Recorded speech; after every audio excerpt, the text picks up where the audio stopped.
we are doing this live stream. We're live streaming a live comic book review of the Phantom issue number 2000. Just look at it. It is beautiful cover by Daniel Picciotto. Or Picky for short. Just look at it. It's beautiful. Number 2000. It's got 228 pages. Let's have a look at it. Really, really beautiful front cover. And then we've got this back cover here as well. From the Crew at Few presents number 2000. Really, really awesome book by Few Publications. Probably one of the best books since either the 80th anniversary special, which came out obviously nearly 10 years ago, and the 70th anniversary special of Few Publications, which is really, really awesome. Okay, and this contents issue number 2000. A history of Few Publications. Going to go through that. That was done by Barry Stubbersfield. You got the original Golden Circle. It's the 11th Phantom Daily story. The story is obviously written by Lee Falk and drawn by Ray Moore with colours by Ivan Peterson, legendary Ivan. And then we've got Return of the Golden Circle by Julie Dietrich with art by Wendell Cavalcanti, parts 1 to part 4. Then we get the old Chain story and the new Chain story. Both, one of them is done by Lee Falk, drawn by Wilson McCoy, and the other one is done by Tony DePaul and drawn by Brett Brevlins. And then we got the Tomb of Zadok, and then that is done by Guyan Caracazzo, and colour by Fabio Caracazzo, written by Peter Anderson. Then we got Fury number 2, that's obviously Paul Mason, Amanda Bucky, drawn and coloured by Paul Mason. So, this is a long book. It's a 228-page book. Let's get into it. Good old Barry. So, as per usual, in the land of the Few the Phantom, we have Barry Stubbersfield, and with his big, long, exceeding article. It's it's normally pretty interesting, and he shares a lot of cool information. And I've actually read it.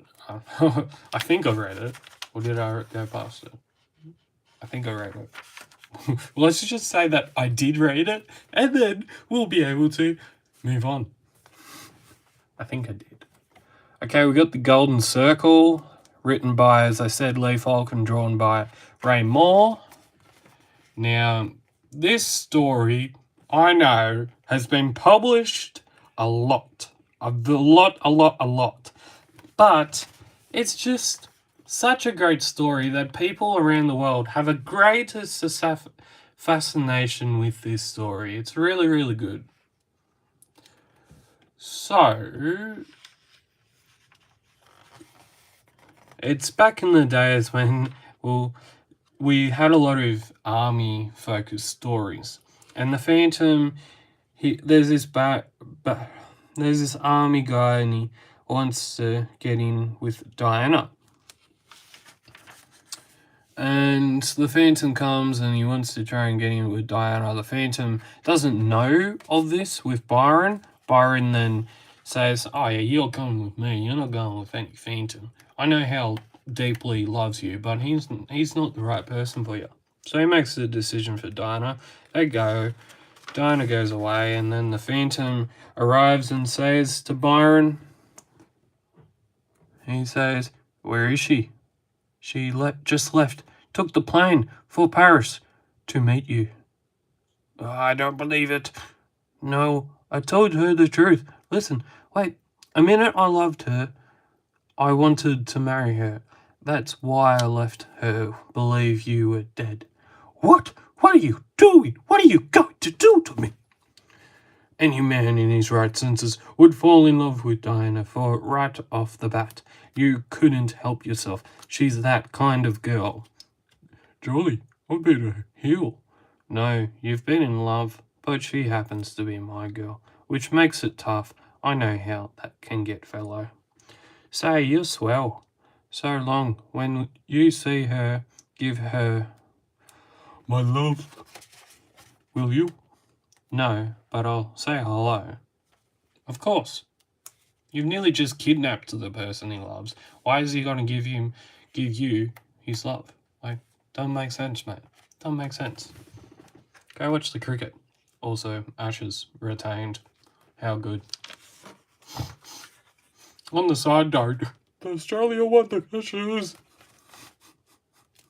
Has nothing to do with this comic book, the review. I'm just really, really happy and stoked about it. So the Phantom goes and he meets this other guy who happens to be with the Golden Circle.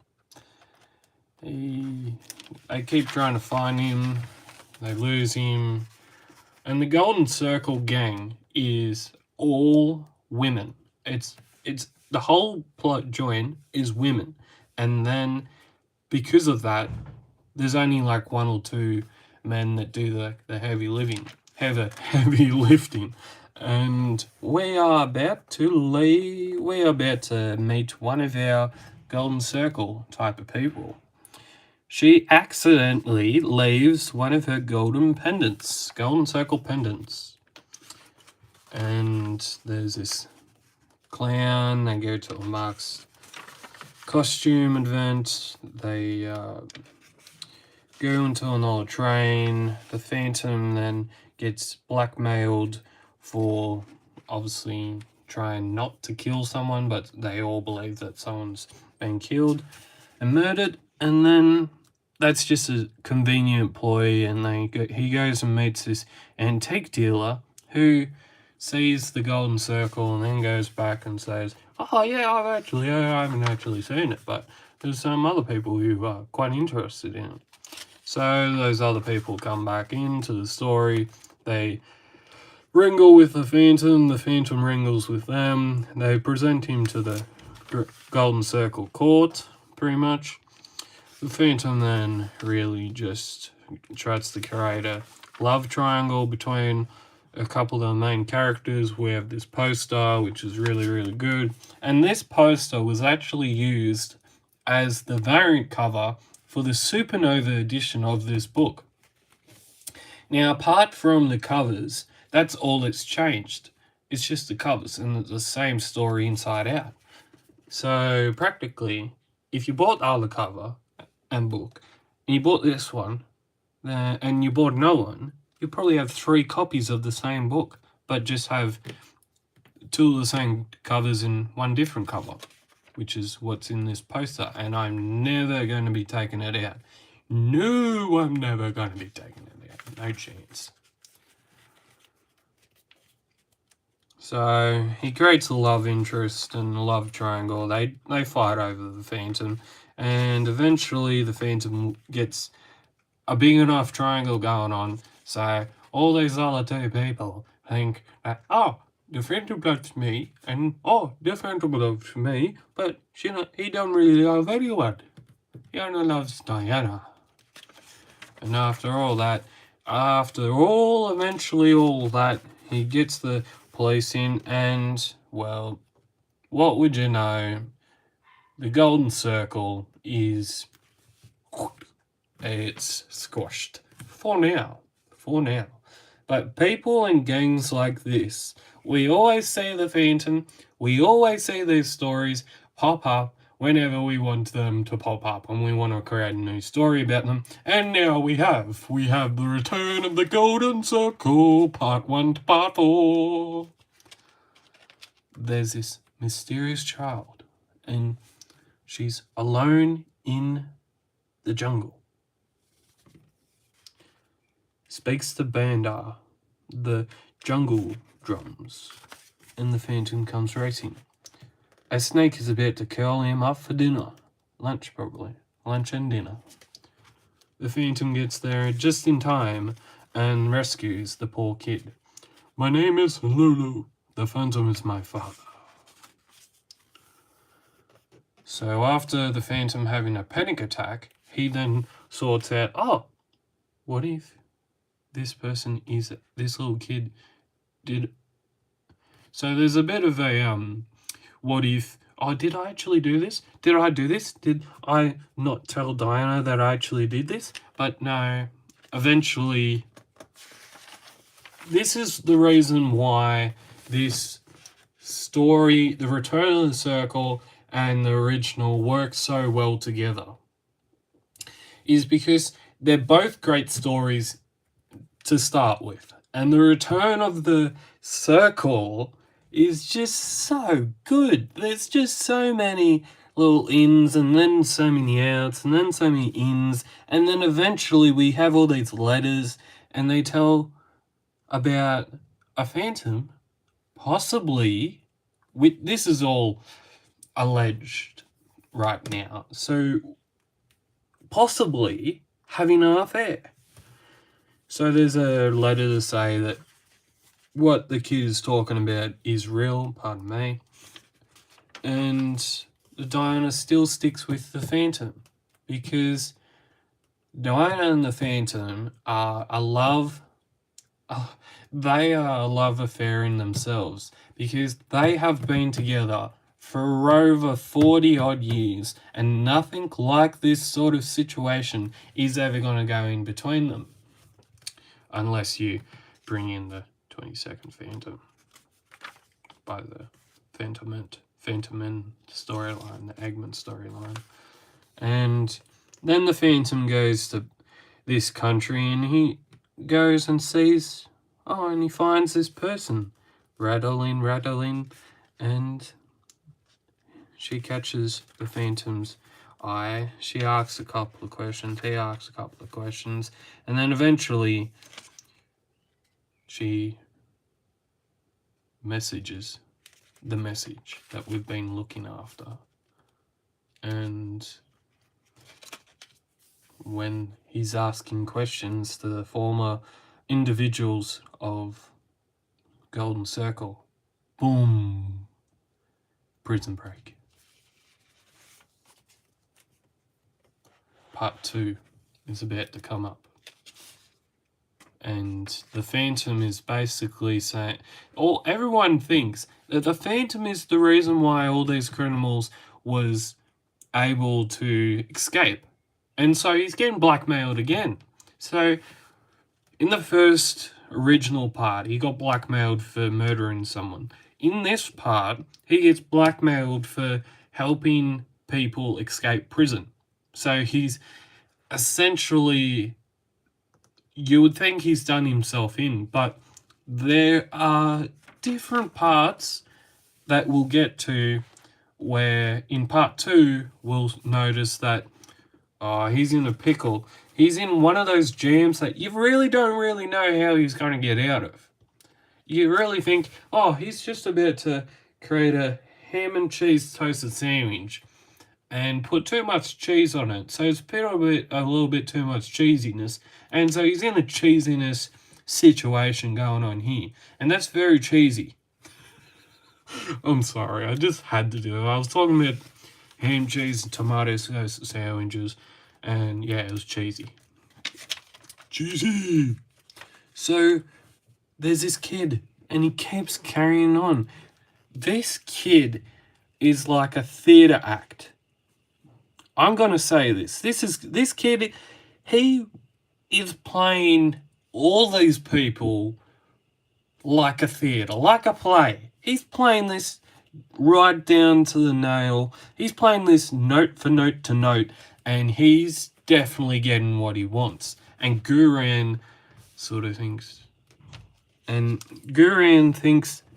hello, Lulu. Remember what we discussed yesterday? This area is out of bounds. Unless you're with an adult, you can't remove any treasures. Either come now. I didn't. It wasn't me, sub. No need to cry, but if you must, then you can finish outside. And he puts on an act Hello, Lulu. I just thought we could... everything okay, sweetheart? No. Gurion hates me and told me to catch the first riverboat back to Paris. And then he plays on a little bit more. Diana then starts to turn on Gurion, and he says, "Oi, I'd like that very much. Then put your things away and I'll meet you outside in 5 minutes." And Gurion sort of thinks, there's something up with this guy. He's been in this forbidden part of the cave once. He's gone back there for a second time, and he's a possibility of going back there 3 times. So there's something going on here, and Gurion doesn't like it because he's like one of those old-fashioned people where if he thinks something is sus, he knows it's going to be sus, and he will keep watching him. He will keep watch because that's what Gurion does best. And then later on, he goes back there, back to his bed, and says, "I will come." And then Gurion sneaks back in and discovers what he thought and was suspicious all along about. If you're just joining us, we're reviewing the 2000th edition, number 2000, earlier from this year. We're in Return of the Golden Circle, Part 2. The Phantom is holding a low-key personality, a low-key profile, until he has to fight for his life. And he keeps fighting. He's starting to turn the tides, and then the blackout begins. He escapes and goes off into the streets. And then he's in a car chase, and some international secret people come back and say, "We're going to land in the cave." They go in, they snatch the satchel, and they're out within an instant. Diana is down, Gurion is down, and the kid all along, who had brought in the fumes and started it all and started everyone's suspiciously acts, said, "Well, it's about time now, follow me. I got them ready for you. Come in, Diana, to be continued." And so this kid was just another part of their plan to get everything that they needed. And the person that's going to fall for all this is the Phantom, and he's already in that falling stage, and they think that he is gone, that he is done, but he's not. The chopper takes off. Gurion does his best. The Bandai warriors go up, and the kid is dropped. There, Lulu, it's all over. Why did you save me after what I just did? Now, need to do something for us. Gulp. Trianon? Gurion, please return to the radio room and inform the Phantom what just transpired. For all y'all's sake, I hope he'll be able to decipher what she just said. Looks like the kid spoke the truth. The Golden Circle clients are on the move. To where? Have you figured out what Trion means? And eventually, after all this, they decipher it, and it's another Marx event. But this one has a public one and a private part. So, all the things that they just went to the cave and stole, they're going to auction off in the private part. The Marxed part is for the public part, and they do not know if they are the bidders. If they are the bidders, then they will go off to the private one. But the people there for the public one do not know what is happening in the other room. So the Phantom is there. He's with another person who's part of the Golden Circle, and he's helping the Phantom to save him from being blackmailed. They eventually go to another room. The Phantom gets found out after placing a humongous bid, and he never wants to pay for it because it would mean life or death situation. He would mean his entire fortune would be pretty much gone. And the things that they stole a Shakespeare piece of paper, and they stole the Excalibur. Yep, they stole the historical item of the Excalibur. And then we have what we're about to see. Fifi, yes, beloved Fifi, back from the grave, but soon to return permanently. To be continued.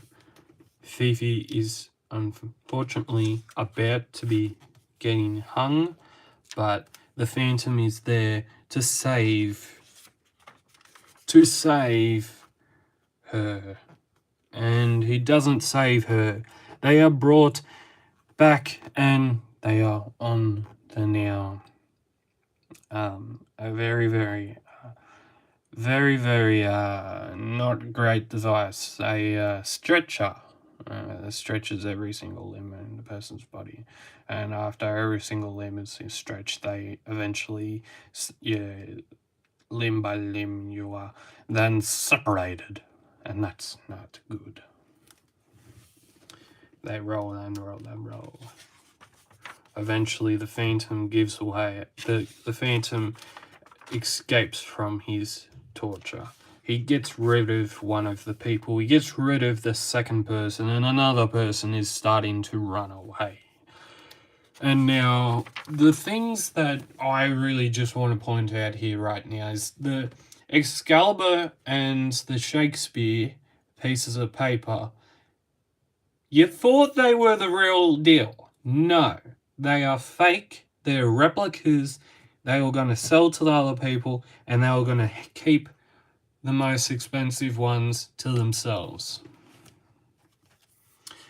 And the Phantom is about to get shot in the head, and then he gets back at her. She comes back, and then he finishes her off. And the whole case is wrapped up. The Phantom gives Fifi some new identities and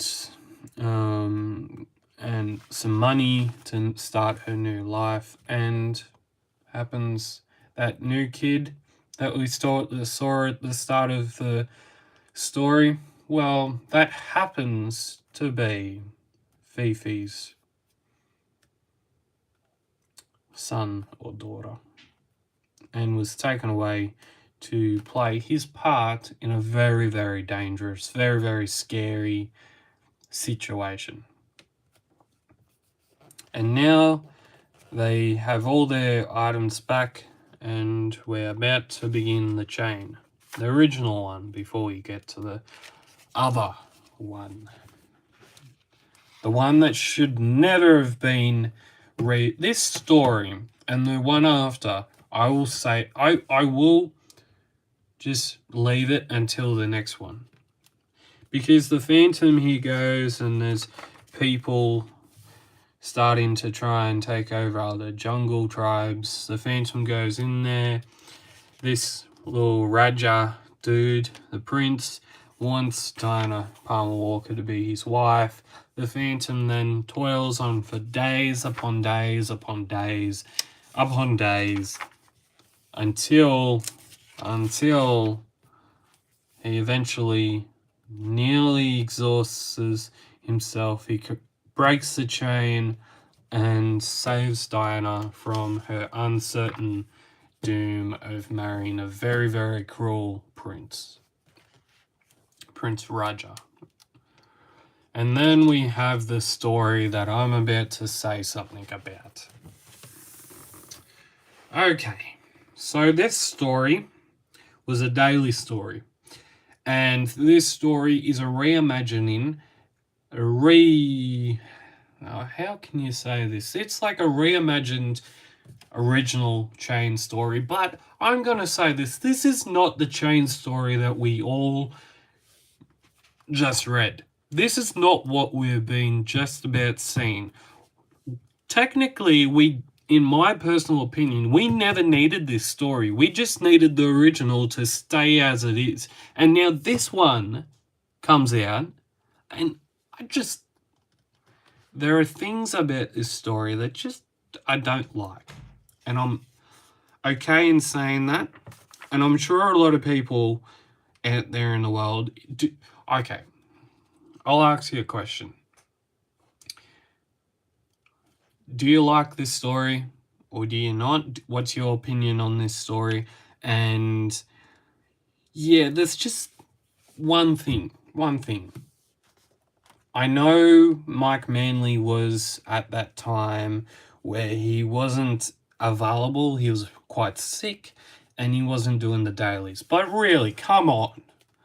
We've got a Phantom, most of the time he's smiling, there's not much variation in features in his face. He's not like, he's not doing his serious poses, he's not doing facial, like, normal stuff that you would get if you're reading something or if you're watching something like a movie or TV show. But we go back and there's flashbacks to the original story and all that, and I just don't I don't know why Tony even thought it was I don't know why Tony thought, oh, let's do a reimagining of the Chain. I know that we've just had the biggest storyline that's gone for like a year or two, and now we're just wanting to get back to actual Phantom stories. And then this comes out, and I would not classify this as canon. In my personal opinion, I would not classify this as canon.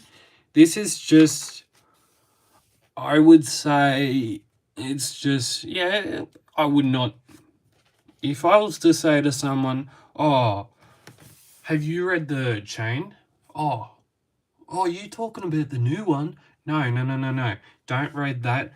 Read the old one first and then go back to the new one. So you get an understanding of what the old one looks like and then what the one that they made a few years back. Oh, okay, I'll do that. If that conversation was to come up, that's how I would approach it. And then I would say, oh, what do you think about it? I know that having the Chain story then pop back up and then having it as like a learning lesson to say for young Kit and young Heloise, I know that that's a really good plot, and that's a really good continue on for a storyline, but I just don't see how this story, I don't know why this story was even started happening. Like, I don't want to come out and say, oh, like this, I'm not wanting to be negative about this story. I want to be as positive as I possibly can. But at the end of this day, there are some things that need to be left alone and not given, say, a sequel or a new reimagining. And the original and the new one, you could say the original just needed to be left alone. Just need to be over here, just left alone. If someone wanted to read it again, they could go over there and they could read it. And I don't see why there was a reason to have the Chain come back up and re-talked a bit, re-spoken a bit, re-imagined. That's just my take on it. And yeah. The art-wise, this is the part where it starts to get a little bit better. They go into a bit of more of a lesson where there's these really, really bad people, and they're in the jungle, and they're trying to lure out some jungle people and some jungle tribes and try and get them really, really scared. And they're wanting to take away some of their relics. Pardon me. To sell to the highest bidder and to make money. That is the reason why. And Kit shows that he's capable of potentially becoming the Phantom. And with Kit's help and the Phantom's help, they save these relics from going into the wrong hands and leaving the jungle tribes forever.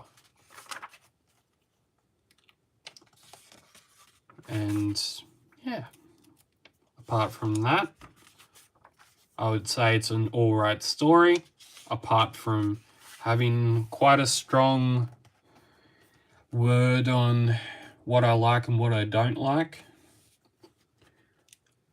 And I get why it was made, because there's these little rehashes from the 22nd Phantom. I get that was intended to be there.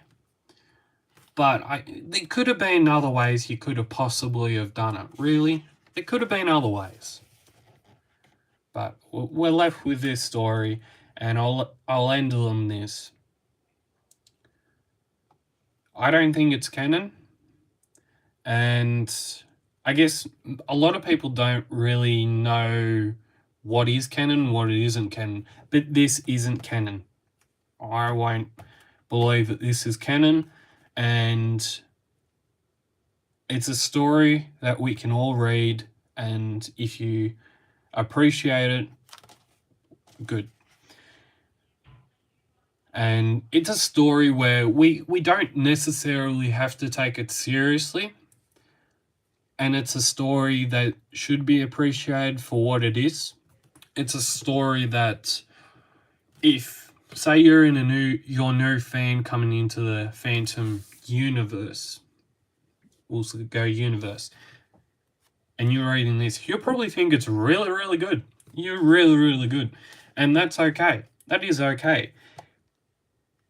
And that is okay. And that's one of the things that I like about the Phantom, is that if I was a new Phantom fan coming in to reading the Phantom, I would think this is good. I wouldn't have the experience under years and years and years of reading Phantom comics. In saying that just sounds like a statistical number. How many comics have I read in nearly the 10 years that I've been collecting the Phantom? Let's just say a lot.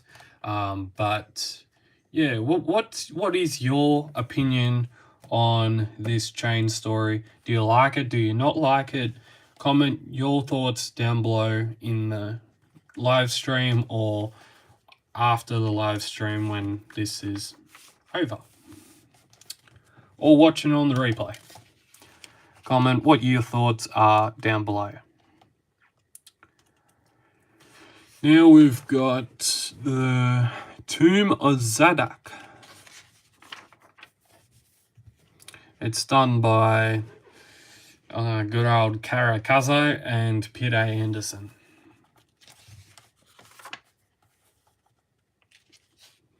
The Phantom meets up with these Air Force pilots, or these sailor people, and he goes to a fine dinner, a fine meeting with this person. This really, really, really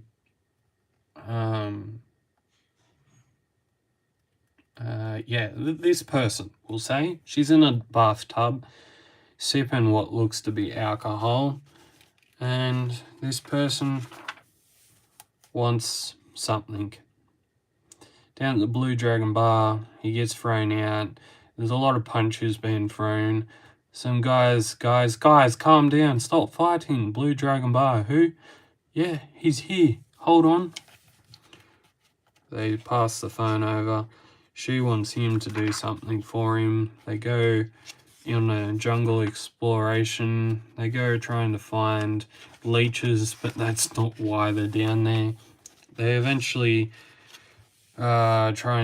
they shoot one of the jungle people. The Phantom gets involved because of that, and they get to where they were coming for, what they were coming for, and at the end of all that, they get to the realm of the Zadok, and, well, let's just say it's not going to end quite pretty for them.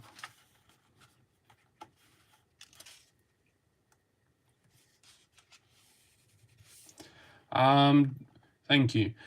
I would say every now and then they publish in color. I know that they publish this fall one in color. They publish the Christmas one in color. And they publish the New Year's special, you could say, the first comic that comes out in the year, every year.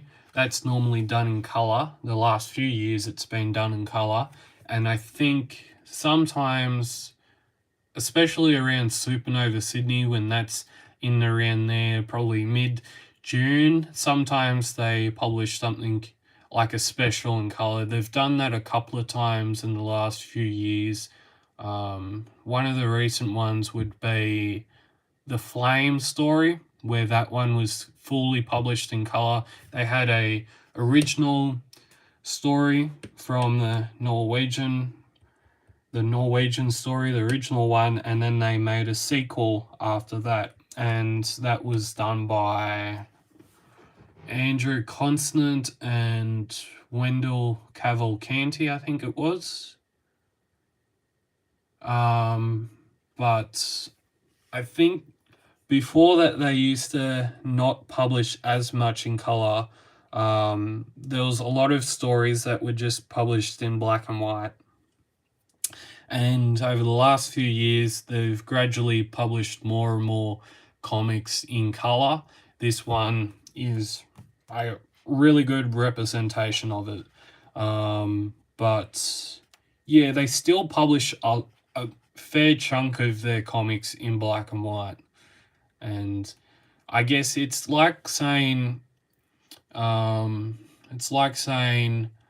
there's 1, 2, maybe 3 or 4 that get published, and because they're in color, when they announce that they're doing something in color, people start to get excited because there's not much color comics or stories around normally. Normally we just see stuff in black and white.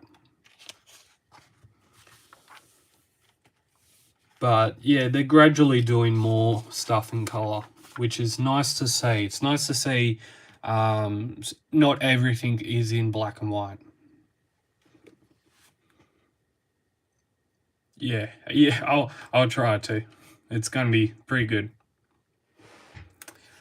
So that was the end of that story, and the last guy who ended up perishing, he's rest in peace, mate. You're about to get scorpioned. So the Phantom chucks a few scorpions towards old mate, and he pulls the gun on the Phantom. Then the Phantom pulls his gun and shoots the other gun away. And then this guy says, "You dirty son of a..." You know what's going to happen next, and he gets punched in the face for it. And then the lady say, if you want to call her a lady, she says, "Oh, what a man." And the jungle people say to the Phantom, "Are you okay?" My Sagaganda friends, "Yes, it's over now. Help me tie these people up and bury the dead." So a couple of people must have passed away. Rest in peace.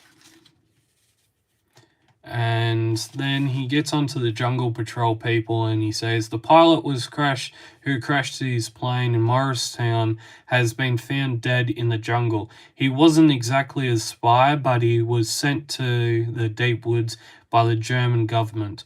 The captured people taken to you by the Saganda will tell you everything over and out. Wait, who is this? The unknown commander? Zadok does not want to be disturbed again. So a lot of rocks be made in potentially not having anyone go back there and end up perishing themselves as well, because there's already been too many people pass away, and that's not always a good sign. No one wants to see someone, especially in comics. You, as a human, you don't really want to see anyone witness something like that. The Phantom, Fury number 2. This story was actually, it was published in the Flame book, I'm pretty sure. It was either published in the Flame book or it was published in one of the annuals. I'm pretty sure it was published in the Flame special a few years ago. And I've been waiting for this to come out all that time. And it's just a really, really good set of stories. I think that this one does continue on, though. Last time we had, this is obviously based in the Australian outback, in Queensland, I'm guessing. And we've got this Singh Brotherhood. Oh, there's some moustaches almost that look really good, and you would specify that as being quite a dirty chopper read. If you needed to know that on your Monday, well, yeah, it's is it Monday? Yeah, it's a Monday. It's quite a dirty chopper to read. So we have flashbacks there, and I'm going to read this. Not his wife, but author, but another one. I can't say that. Another woman, Kate Somerset, a pirate queen. Life is complicated. So, if you didn't know, this is Julie Walker, and she was one of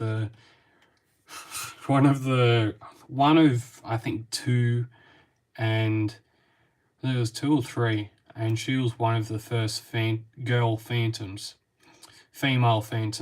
and then obviously in the 80s or the 90s or something around there, they had Kit and Hollis. So, and oh yeah, and isn't she in this, depicted in this way, she is she's a piece of work, a good piece of work. She's not taking any no for no answer, and she's shooting everyone, but not killing them, of course, because that's not like the Phantom to do that. And then the person says above her, Walker, you were right down there? Yeah, I'm still breathing, just stupid, lost some blood. Ah, you'll be right. Even a little blood in them veins is still phantom blood. Marenga McKenna, elder to his people, local tracker, strong man, brave. He reminds me of Kuran back in Bengala, leader of the Banda when I was growing up with Kit. He learnt just as much from him as from his father.